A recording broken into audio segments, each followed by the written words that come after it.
전국 택배 노동조합이 설 명절 연휴를 앞두고 다시 총파업을 예고했습니다. 석 달 전에 대책이 나왔지만 현장에서는 변한 게 없고 여전히 과로사가 잇따르고 있다는 주장입니다. 택배노조 강민욱 국장 연결해서 자세히 들어보겠습니다. 국장님 나와 계십니까?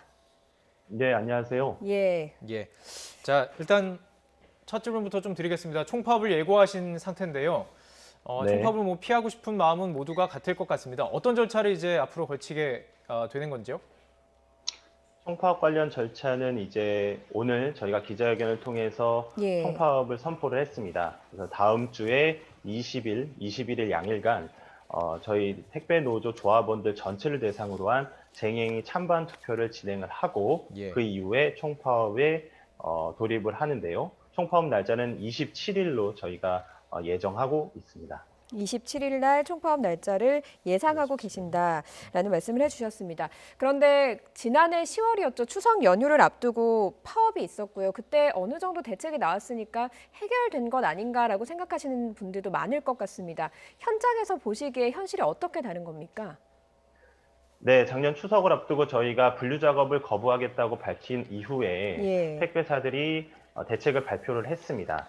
그러나 택배사 대책 발표 이후에 현재 5분의 택배 노동자가 쓰러지셨고 그중에 1분의 택배 노동자가 사망하는 그런 사고가 있었습니다. 그래서 현장은 크게 달라진 것이 없다. 택배 노동자 과로사는 현재 진행형이다. 이렇게 말씀드릴 수 있겠습니다. 예. 그때 물류하시는 분들을 더 투입하겠다 이런 얘기가 있었는데 실제로 투입이 되긴 했습니까? 롯데 한진 택배 같은 경우에는 예. 거의 한 명도 투입되지 않았다 이렇게 볼 수 있는데요. 롯데 택배 같은 경우에는 60명 정도를 투입했다고 사측이 밝혔고 예. 한진 택배 같은 경우에는 200여 명을 투입했다고 했지만 저희 노동조합에서 파악한 결과 한 명도 투입하지 않은 걸로 이렇게 알고 있습니다. 그리고 그러면 CJ에 대한 네.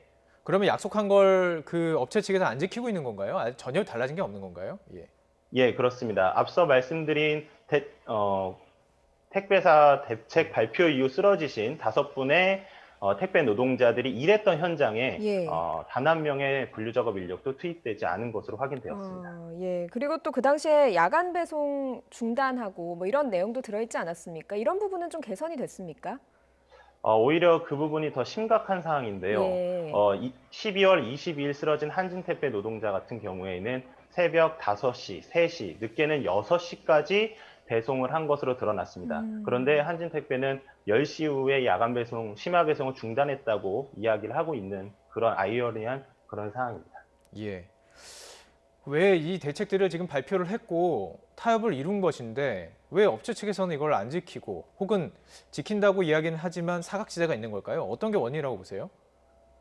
결국 사회적으로 택배 노동자들의 처우를 개선하라는 목소리가 크고 예. 이에 대해서 택배사들이 대책을 발표했지만 이 대책을 이행하는 것에 대해서 강제할 수 있는 방안이 없기 때문입니다. 단지 택배사들의 선의에 기대서 발표한 대책들을 지켜주기를 바라야 되는 상황인 거죠. 그것이 예. 실제 지금 이어지는 택배 과로사로 결과가 보여지고 있다고 봅니다. 예, 지난해만 16분의 그 택배 노동자께서 사망을 하시면서 사실은 대책의 일환으로 사측도 참여를 하는 사회적 합의기구가 만들어졌습니다. 그럼 논의가 좀 잘 안 이루어지고 있는 건지 궁금하거든요. 네, 그렇습니다. 과로사 대책을 위한 사회적 합의기구 첫 번째 주제가 바로 분류 작업에 대한 것이었습니다. 예. 1차 사회적 합의기구 회의에서 분류 작업에 대한 참가자들의 합의를 도출해냈습니다. 그런데 2차 사회적 합의기구에서 택배사들을 대표하는 통합물류협회가 그 합의를 일방적으로 파기하면서 현재 지금 사회적 합의기구가 자초될 위기에 몰려 있다 이렇게 보시면 될 것 같습니다. 예. 파기를 했군요. 그렇다면 앞으로도 합의하는 과정이 어떻게 전망하십니까? 비슷한 과정이 또 반복될 거라고 보시는지요?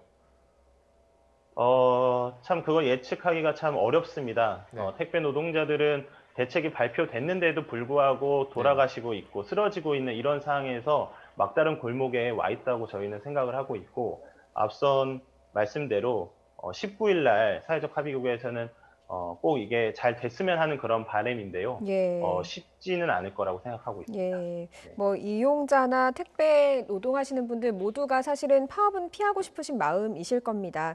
그런데 이 총파업에 들어가게 되면 어떻습니까? 예를 들어 들어가게 되면 택배 노조에 가입된 모든 분들이 참여를 하시는 겁니까? 예, 현재는 그렇게 되고 있습니다. 예. 전체 한 5,500명 정도의 조합원들이 함께 동참할 것으로 예상하고 있습니다. 예. 알겠습니다. 지금 전해지는 바에 따르면 한 5,500명 정도 참여할 것으로 보이시는데 거의 뭐 참여율 뭐 거의 다 90%, 네. 뭐 98% 이상으로 보고 계시는 거죠? 예, 그렇게 보고 있고요. 당연히 이제 노조에 가입되어 있지 않은 택배 노동자분들은 참여를 하시지 않으시고 저희 노조에 참여한 이제 조합원이신 분들이 모두 참여하실 거로 예상하고 예. 있습니다. 알겠습니다.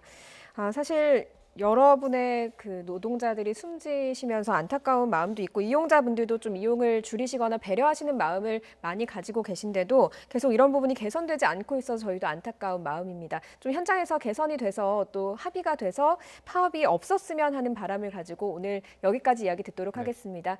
국장님 감사합니다. 네, 감사합니다.